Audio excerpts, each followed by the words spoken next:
Jemi rikthyer me ditaren e fundjavës. Në një Shqipëri ku qytetet dhe fshatrat përfaqësojnë ritmin e ekonomisë së vogël, ekziston një botë tjetër, bardhëzi që rrallë shihet në lajme. Një familje që përpiqet të mbijetojë deri në fund të muajit tjetër, duke numëruar çdo qindark e duke zgjedhur mes ushqimit dhe ilaçeve, mes shkollës së fëmijëve dhe faturës së energjisë. Në këtë fotografi ekonomike, varfëria nuk është thjesht një numër statistikor, është realiteti i përditshëm i shumë prej 2.4 milion shqiptarëve që përballen me pabarazi të thellë, ku diferenca mes atyre që mund të kursejnë dhe atyre që jetojnë nga dita në ditë është një hendek që rritet çdo vit. Kjo është historia e shpenzimeve të përditshme, e zgjedhjeve të vështira dhe pamundësive të kufizuara. Një pasqyrë e qartë, bardhëzi e mospasjes që ende mbizotron në mes të ekonomisë tonë, që për disa duket se fluturon dhe për të tjerë qëndron në vend. Me Mario Brakajn që na është bashkuar në studio, do të analizojmë pikërisht këtë situatë. Mario, mirë se erdhe. Përshëndetje. Atëherë, e nisim nga shpenzimet mesatare të familjeve shqiptare vitin e kaluar dhe si mund t'i krahasojmë ato në raport me vitin 2023. Kemi copza lumturie nga fitoria mbrëm, por kemi edhe këtë realitetin nga ana tjetër që në fakt përfshin. Do na ndihmoj ajo lumturia ta përtypim më lehtë. Nga veriu në jug, lindje perëndim në 28.000 km2 të vendit, ne kemi nga këto copzat varfërisë ku në disa qarë që janë të ndjeshme dhe në disa le të themi pak më të buta, por shpenzimet mesatare mujore të familjeve shqiptare në vitin 2024 arritën në 93.042 lek, 930.420 lek të vjetra. Ka i shpenzojmë mesatarisht për metodologjinë e përllogarisim për 3.5 persona, pra një familje cila në fakt nuk ka kuptim le të themi në normalitet, por në përllogaritje matematikore, llogaritë me 3.5 persona. 3 deri në 4 persona, kështu që nëse do ta krahasoni me vitin 2023, kemi një rritje me 1.5%, pra nga 91.675 lek në 93.000 lek, dhe ndërkohë që nëse do të ktheheshim pak pas në kohë, në 2022-shin kemi një rritje le të themi me 5.000 lek le të themi në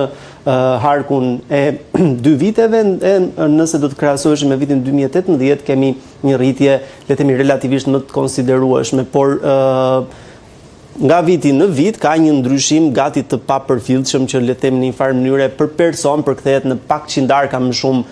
në dispozicion dhe rrjedhimisht para të shpenzuara. Dikush që shikon këtë tabelë, Mario, mund të mendojë dhe shikon një rritje të shpenzimeve të mesatare të një familje shqiptare nga viti në vit, dhe këto bëhet fjalë për shpenzime mujore. Shpenzime mujore. Apo jo. Dhe kur shikon tabelën mund të mendojë dikush kemi një rritje të mirëqenies ndoshta. Pse familjet shqiptare shpenzojnë më shumë, apo kemi një rritje të kostos së jetesës dhe familjet shqiptare në farë mënyrë janë të detyruara të shpenzojnë më shumë? Për fatin e keq, përgjigja është ajo e dyta, pra nuk kemi një rritje të shpenzimeve sepse kemi më tepër para në dispozicion, sepse është rritur më shumë mirëqenia, sepse është rritur ekonomia dhe ne kemi më tepër para në xhepa, por në fakt janë rritur çmimet dhe në një farë mënyrë është dashur që të shpenzohen më shumë para, por duhet të themi që nuk është se shpenzohen 93.000 lekë sepse familjet kursejnë apo sepse në një farë mënyrë menaxhojnë të ardhurat e tyre. Thjesht kaq para kanë maksimalisht në dispozicion për të shpenzuar dhe ndonse trajektoria duket rritse, do ta shohim edhe në grafik të mëtejshëm, në fakt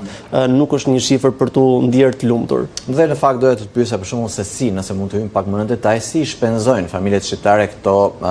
para. Ushqim, nëse kemi zëra të ndryshëm. Ushqim, 40% shkojnë vetëm për ushqimin, që do të thotë që nuk kemi tabelën tjetër. Nuk është se shqiptarët ushqehen më mirë se sa popujt e tjerë, sepse kur themi 40% e të ardhurave shkojnë 39.6 për ushqim dhe pije jo alkolike, duket sikur në një farë mënyrë themi se ne jemi kaq shumë të kujdesshëm dhe i çojmë parat aty tek ushqimi, por në fakt thjesht të ardhurat tona janë aq të pakta sa duke pasur le themi këto shpenzime të cilat janë të pashmangshme, 40% e të ardhurave shkojnë automatikisht vetëm për shpenzimet të ushqimeve dhe të pijeve jo alkolike, ndërkohë që banesa, uji, energjia elektrike dhe qiraja na marrin 9.6% të totalit të shpenzimeve, restorantet dhe hotelet 7.6%, por këtu duhet flasim për familjet me të ardhura të mesme ose ato të larta, për transport 7.1%, përfshihet transporti publik, transporti ndërqytetës për ata që kanë nevojë, por edhe për ata që kanë automjete private, mobilim, pajisje shtëpiake 6.8%, veshje dhe këpucë 5.1%, pije alkolike, dhe nëse ne shohim mobilim mobilimi dhe arsimimi kemi vetëm 3.6%, nëse do ta krahasonim le të themi me vendet e tjera. Sigurisht që në vendet e tjera shpenzohet shumë më shumë për arsimim, shpenzohet shumë më shumë për restorante dhe për hotele, por ne për shkak për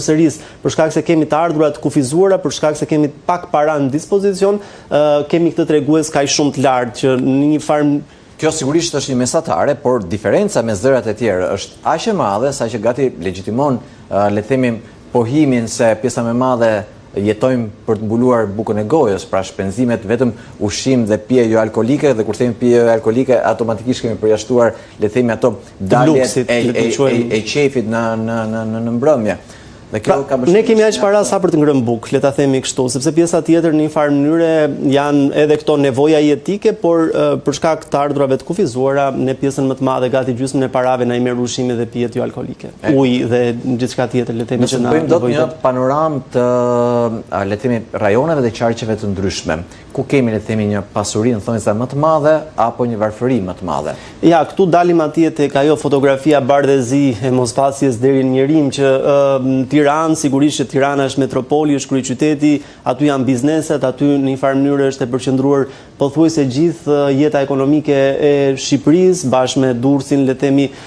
por nëse do të ngjiteshim në veri të vendit, ne kemi qarqe si Kuksi, ku familjet mesatarisht shpenzojnë vetëm 75.048 lekë në muaj. Në Dibër po ashtu, Dibra dhe Kuksi në një farë mënyre kanë një lloj rotacioni nga viti në vit, herë është Dibra le të themi qarku me shpenzimet më të ulta, herë është Kuksi, por mbeten dy qarqet më të varfra si në nivel shpenzimesh, por edhe në tregues tjetër. Diferenca me Tiranën është goxha. Në diferencë të konsiderueshme me Tiranën, por edhe me mesatarin e Shqipërisë. Nëse mesatarja e Shqipërisë është 93.042 lekë dhe Tirana 108.588 lekë, atëherë ne kemi të ardhura gati 40% pak në Kukës, po ashtu dhe në Dibër, në Elbasan 80.929 lekë, në Gjirokastër, në Berat, në Lezhë, në Vlorë, ndonse një qytet le të themi që ka njohur një bum të konsiderueshëm si pasojë e turizmit, aty do duhet kishte më shumë të ardhura për familjet, por dalim prapë te teoria që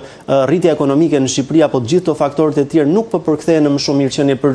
qytetarët. Në Shkodër, në Fier, në Durrës, po ashtu ka le të themi një peshë konsiderueshme të shpenzimeve krahasuar me qarqet e tjerë, por nëse do të ecni më nga viti në vit, atëherë duket si kur ka një rritje anomalike. Pra, thjesht është efekti i inflacionit, pra rritja e çmimeve, zhvlerësimi i paras përballë rritjes së çmimeve që në një farë mënyrë ka rritur shpenzimet, por nëse do të ishte në raport me të ardhurat e familjeve, do të ishim në vend numëro, madje edhe në një lloj regresi. Nëse këtë rritje